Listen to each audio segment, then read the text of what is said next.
Hi, I'm Gary West and welcome to Ameliorates Life Coaching. I help my clients recognize triggers, self-doubts, limiting beliefs, and how they can use certain techniques like meditation and shadow work to really pull these issues up to face them head on.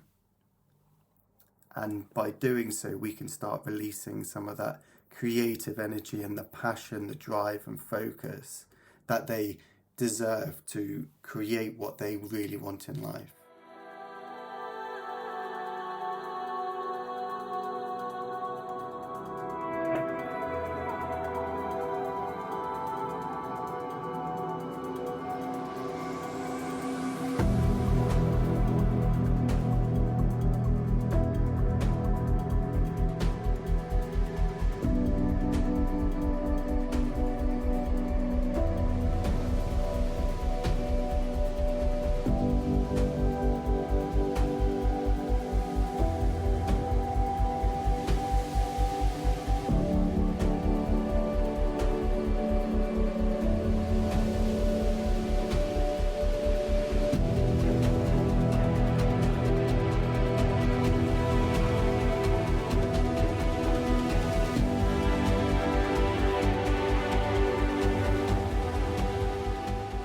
Today, we're going to dive into something that sounds a little bit scary, but trust me, it's not as intimidating as you might think. We're going to be talking about the shadow and shadow work, and I know it sounds a little bit intense, but it's actually something that's within us all.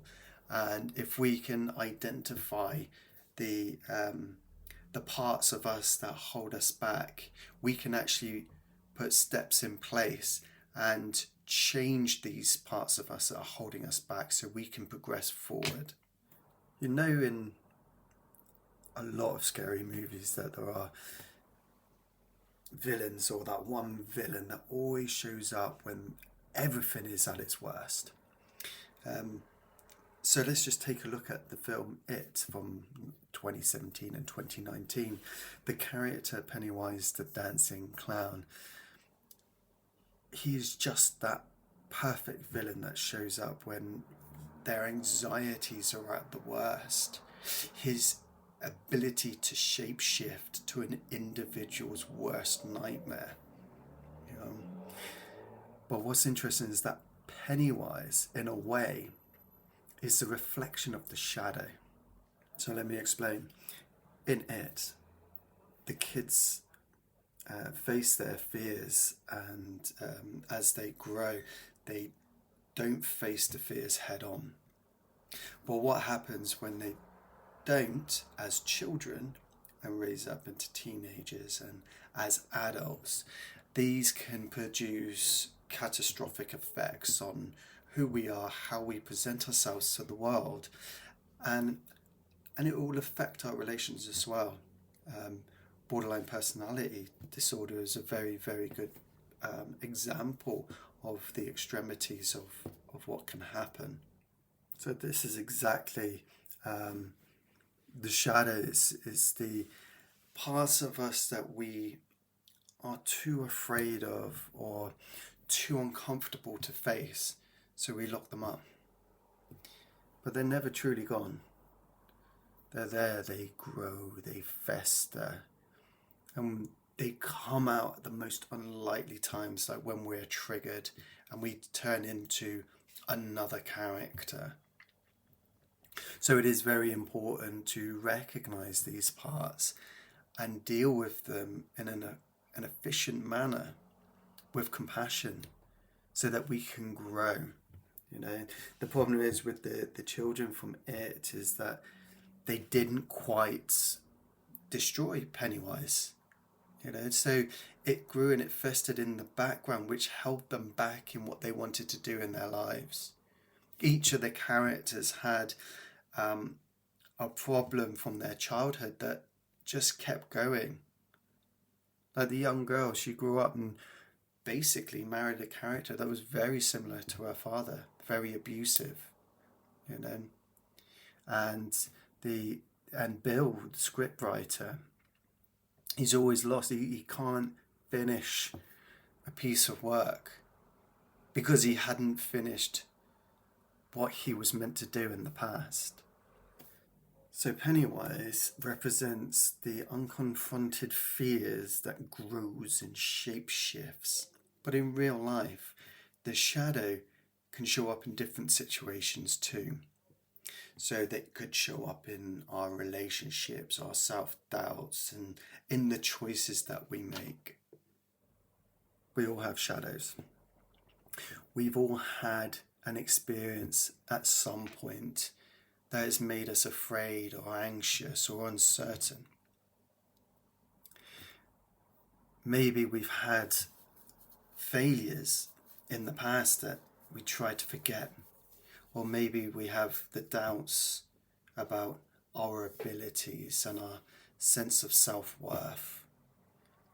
And just like in it, if we ignore these feelings, they only get louder and stronger.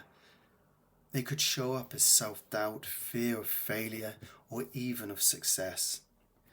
Now, the characters in it, they eventually learned that defeating Pennywise, they had to face him head on. And they did, and it worked. It's the same as the shadow. We must face it head on. Keep it simple. Keep it light to begin with. Take one thing at a time and work on it over a period of 2 weeks maybe. You will feel that internal adjustment shift. It's nothing to be afraid of. And looking and understanding the shadow is the first step. So how can we do this in our own lives? Shadow work is all about understanding the parts of ourselves that we've buried and embracing them, rather than letting them control us in the background. Think of it like this. The next time you feel fear or anxiety, instead of trying to push it away, try to think, what is this emotion trying to teach me? And when you start acknowledging your emotions in this way, answers will start coming up. The reasons behind the way you feel. By doing so, you can tackle the reason head on. This will create a shift in your life, and you'll feel more energy, more creativity, more passion, more compassion, so that you can move forwards and do the things that you want to do.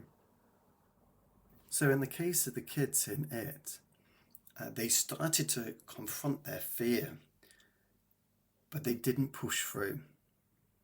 So this allowed childhood fears and traumas to come back for when they're adults. But as adults, we cling on to that same perspective within the shadow until we dive in. We realize that after the years of growing, we have a different perception of life. So when we go back, we can face the fear head on and actually follow through and destroy it. This is what shadow work is. It's about facing our fears before they grow into something big and scary. When we face them, we gain strength, wisdom, and clarity. And we stop letting them control us. By embracing our shadow, we start to live more authentically and more powerfully. I'm going to give you a very simple exercise. The next time you feel fear, anxiety, or generally overwhelmed, I would like you to stop, take a step back, take a deep breath. Write down what you feel. Then I want you to answer some questions. What is the fear about? Where did it come from? Have I felt this way before? If so, when? And finally, what can I learn from this fear? It might feel uncomfortable at first, but this is the beginning of understanding your shadow. And just like the kids in it, once they started to face their fears, the fears slowly stopped controlling them. So this is the same thing for us as well. So the more you understand your shadow, the fears, the anxieties, the less it's going to hold you back. So that is a general first step, is start understanding yourself. This has been my very first YouTube video. I've found it very, very difficult in constructing it, keeping it informative and engaging. I've learned a whole lot through this process, and I've even had to deal with my own shadow doing this. So I hope this video has been informative for you and has shed light on what the shadow is, what it does, and how you can deal with certain elements to improve your life. If you've liked this video, please like, share and subscribe, and I'll see you in the next one.